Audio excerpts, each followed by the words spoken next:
Shalom, everyone. This is Bob Mendelsohn, Nancy's first cousin and only cousin who lives in Sydney, Australia. You can see it's pretty cold this morning here in Sydney. It's winter, even though the magnolia tree behind me is pretending that it's spring. I know it's summer there and fairly hot.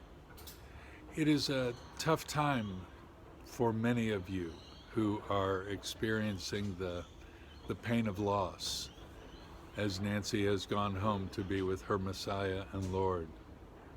You know, when Nancy grew up, there wasn't much of Jewish life in her. Uncle Reuben and Pat, they'd sort of accommodated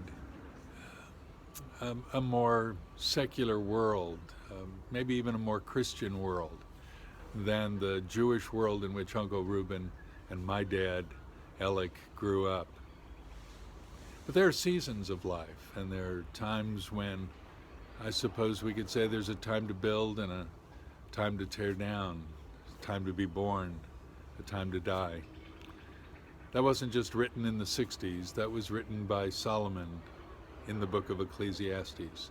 There's a season for everything.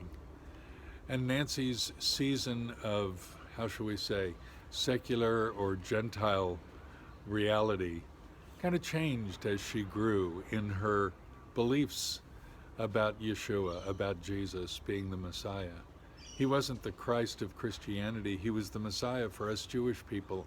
And she took on board what had been somewhat, I don't want to say denied, but disallowed or prevented in her youth. Something about being Jewish really mattered to Nancy, but not in a religious way to try to earn points, but to be who she really was as a Jewish woman.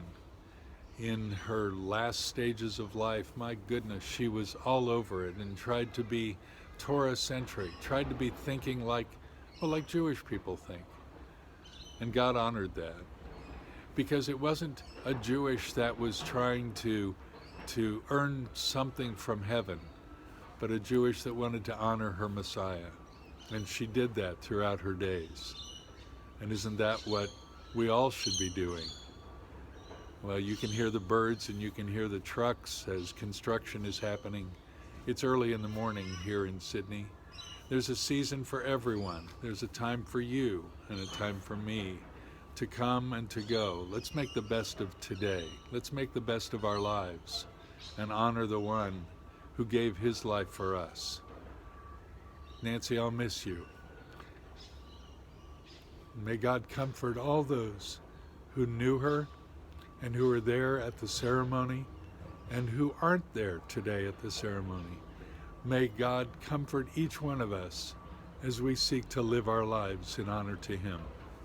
Shalom, Nancy.